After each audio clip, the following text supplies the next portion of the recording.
what do you do? Tell me about what you do. Tell me about what's in the window. Yeah. Because it's unusual, different and interesting. Oh, thank you.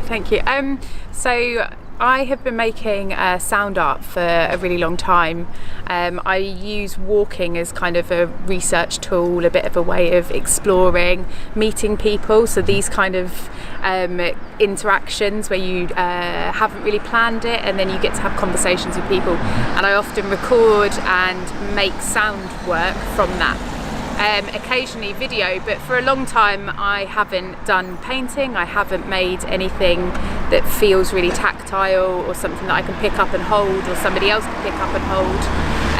So this has been a way of me re-exploring that, rebuilding like a visual language a little bit more for myself, because sound is not visual.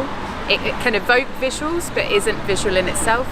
So this is my way of kind of getting back in touch with those things and feelings and thinking behind those things.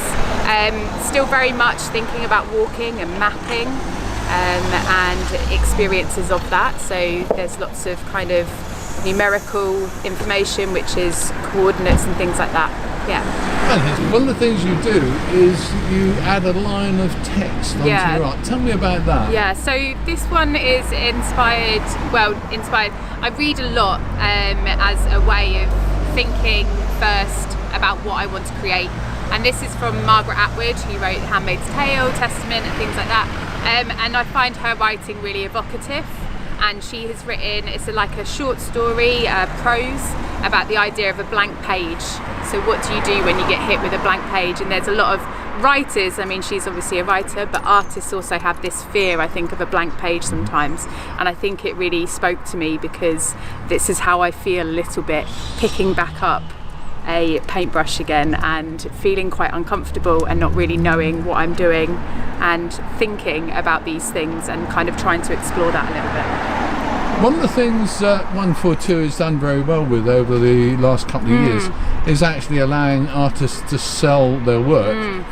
I can say this without being rude, because I mean it, okay, which is that I don't know, how saleable is your work? Do you sell your work? No, so this is one of the things that I am trying to explore, is actually making work that people might want to buy, because for a long time I've made work that interests me and what I want, and yes, like you say, these aren't stuff that would go up in someone's house, definitely not. So yeah, that's the process I'm working through, and I think it's really good that 142 do things like that to enable artists to sell work.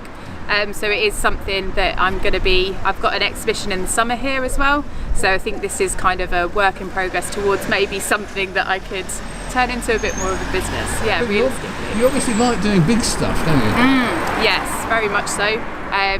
I try and work small, but it doesn't stay small. The first thing I thought when I saw it was kind of medieval wall hanging. So if someone wants a medieval wall hanging, you're in the game, aren't I've you, got really? a trade there. Yeah. Wall hangings, I think, I like the materiality of fabric. I like how fabric feels. Yeah. So what I'll say then, quite loudly, is go by, walk past on your daily exercise and stuff, have a look at Laura's work in the window of 142 Gallery, and if you happen to be about, you're pleased to see it. But I expect you'll be hiding somewhere at home in the warm and comfort.